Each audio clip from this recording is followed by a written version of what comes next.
এই হচ্ছে বিশাল বড় প্রতিমাটি, সোনালী কালার। এর নাম হচ্ছে মুরুগান। বাংলাদেশ, ভারত, পাকিস্তানে কার্তিক নামে পরিচিত। আর এই হচ্ছে সিঁড়ি, 272 সিঁড়ি বেয়ে উপর উঠতে হয়। আর উপর উঠলে মেইন গুহা। আর এই পাশটায় রয়েছে বিশাল বড় মন্দির। আর এই পাশটায় রয়েছে বিশাল বড় হিন্দু ধর্মের মন্দির। আর 272 সিঁড়ির সামনে রয়েছে আরেকটি মন্দিরের মতোই গেট, অনেকগুলো প্রতিমা সুন্দর করে সাজানো।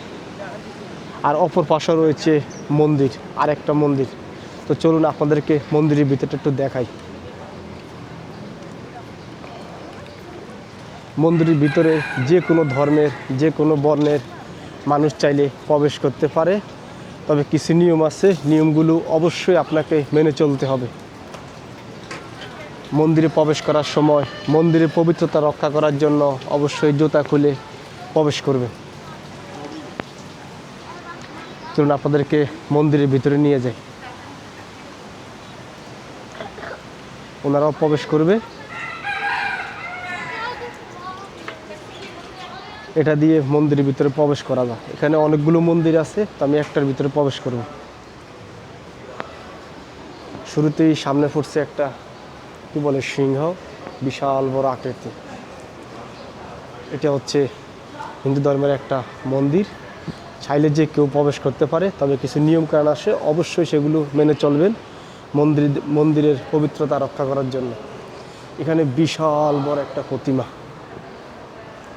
ভিডিও করতে কোনো বাধা বা নিষেধ নেই।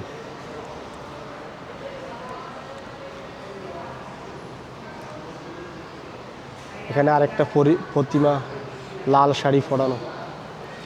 কত সুন্দর মন্দির। প্রায় 2-3 বার ভারতে গেছি, তার মধ্যে কলকাতা অন্যতম। এত সুন্দর মন্দির আর দেখি নাই, ভারতেও দেখি নাই, থাকতে পারে। আমি তার পুরো ভারত ঘুরি নাই, মাত্র কলকাতার ভিতরে ছিলাম। উনি হচ্ছে এই মন্দিরের পুরোহিত। ওনারা 2 জন, লুঙ্গি পরে আছে লাল, আর খালি গায়ে ওনারা হিন্দু ধর্মের বাণী প্রচার করছেন। এই সাইডটা দেখুন কত অসাধারণ। মন্দিরের ভিতরে কিছু তামিল লেখা দেখা যায়, যদি আমি এগুলো পড়তে জানি না। এটা হচ্ছে বাথু কেভসের মন্দিরের ভিতরের দৃশ্য।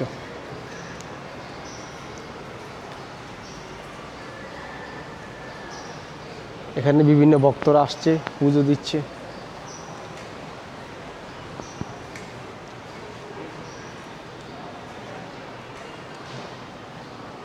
দেখুন, আসলে মালয়েশিয়ান যে হিন্দু ধর্মের অনুসারী আছে, এরা খুবই ভালো, খুবই ভালো। এদের ব্যবহার খুবই ভালো। ছবি তুলতেছি, ভিডিও করতেছি, তারা কিছুই বলতেছে না। এই যে মন্দিরের ভিতরে ঢুকে ভিডিও করতেছি, ছবি তুলতেছি, খালি আমি না, অনেকে আছে, কোনো বাধা বা নিষেধ করতেছে না। মালয়েশিয়া। তো আমি এখন মন্দির থেকে বাইরে হয়ে যাব। এটা হচ্ছে বার হওয়ার রাস্তা। মালয়েশিয়াতে মোট 3 ধর্মের লোক বেশি বসবাস করে। এক হচ্ছে মুসলিম, 2 বৌদ্ধ, 3 খ্রিস্টান এবং হিন্দু ধর্ম অনুসারীও আছে। তারা জন্মসূত্রে এদেশের নাগরিক। আমি এখন আবার জুতা নিব, সরি।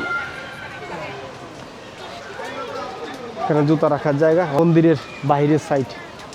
এখানে আসলে শুধু মন্দির আর মন্দির চোখে পড়বে। এখানে মূলত আসে পুজো দেওয়ার জন্য, আর বিভিন্ন দর্শনার্থীরা আসে দেখার জন্য, যেমন আমি এসেছি।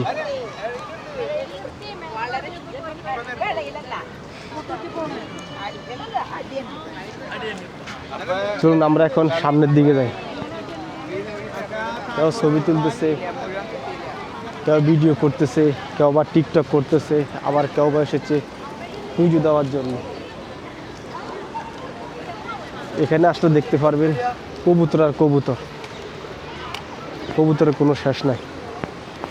ছোট্ট একটা বাচ্চা কবুতর ধরার জন্য চেষ্টা করতেছে, কিন্তু পারতেছে না। আর তার মা দেখেন ভিডিও করতেছে।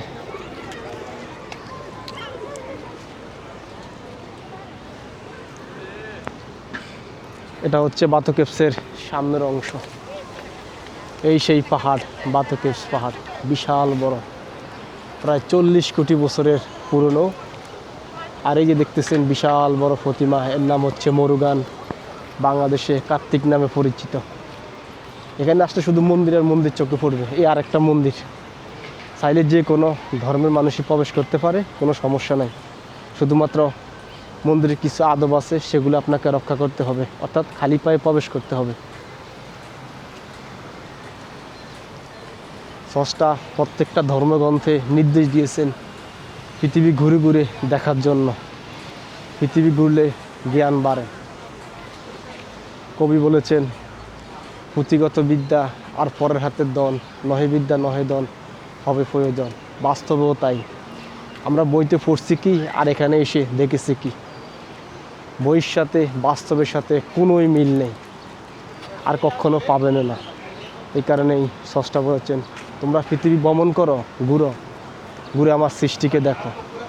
আর আপনি যদি আল্লাহর সৃষ্টিকে ঘুরে ঘুরে দেখেন, আল্লাহ নিজে আপনার জ্ঞান বাড়িয়ে দেবে। দেখুন এখানে বানর, দুর্দান্ত সাহস এদের। এই যে বানর, 1 2 3টা বানর, ও ভিতর ঢুকে জানি করতেছে। আর একটা বানর আমরা দেখিতে আসতেছে। এখন বাতকেশ থেকে বাইরে হয়ে যাবো কিছুক্ষণ পরে।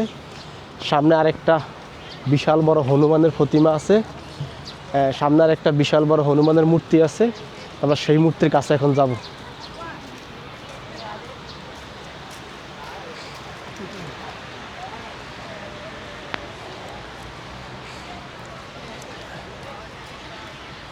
এখান থেকে হনুমানের মূর্তিটা হাঁটি গেলে 2 থেকে 3 মিনিট লাগবে। এটাও বাতকেবেরই অংশ, বাতকেবেরই মন্দির। চারপাশটা দেখেন কত সুন্দর। এখানে আবার চিড়িয়াখানা আছে। চিড়িয়াখানা এখন বন্ধ, ক্লোজ লিখে দিচ্ছে। সকালে আসলে পাবেন। আমি এখন আসি প্রায় সন্ধ্যা 6টা বাজে। এই সেই চিড়িয়াখানা।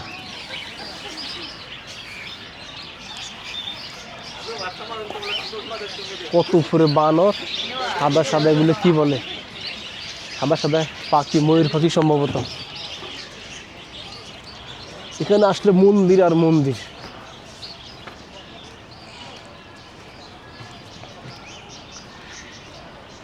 এই যে এখানেও বানর রয়েছে।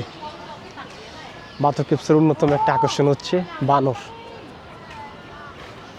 এটা হচ্ছে চিড়িয়াখানার পিছনের অংশ।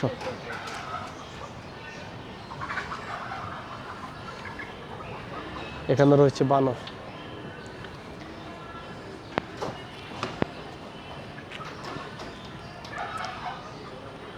একটা বানর কলা খাচ্ছে। দর্শনার্থীরা কলা দেয়, আবার অনেকে মানত করে কলা দেয়। ওখানে দেখুন বানরের কী অবস্থা করতেছে। এখানে প্রচুর বানর। এটা হচ্ছে চিড়িয়াখানার পিছনের অংশ।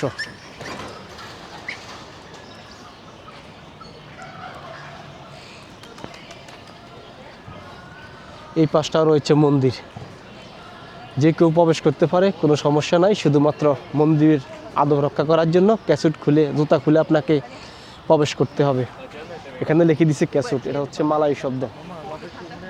মালাই ভাষায় ক্যাসুটকে জুতা বলা হয়। দেখুন মন্দিরের ভিতরে উঠতেছে বানর। কত বড় মন্দির দেখুন।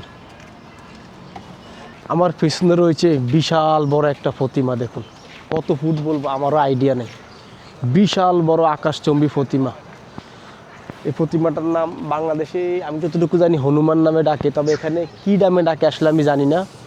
আর এই পাশে রয়েছে বিশাল বড় মন্দির। ক্যামেরায় ক্লিয়ার দেখতেছি কিনা জানি না। আমি কিছুক্ষণ পরে মন্দিরের ভিতরে প্রবেশ করে আপনাদেরকে দেখাবো। যে কোনো লোকে চাইলে প্রবেশ করতে পারে। হনুমান মূর্তির এ পাশে রয়েছে মন্দিরটি। মন্দিরটির পাশে বানর আর বানর।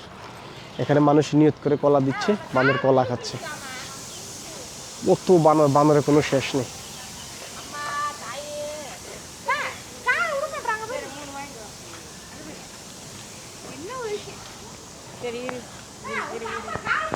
হনুমান মূর্তির পাশে রয়েছে বিশাল বড় এই মন্দিরটি। এই মন্দিরটির ভিতরে রয়েছে শত শত প্রতিমা। ভক্তরা ঢুকতেছে পুজো দেওয়ার জন্য, আবার অনেকে ঢুকছে দেখার জন্য।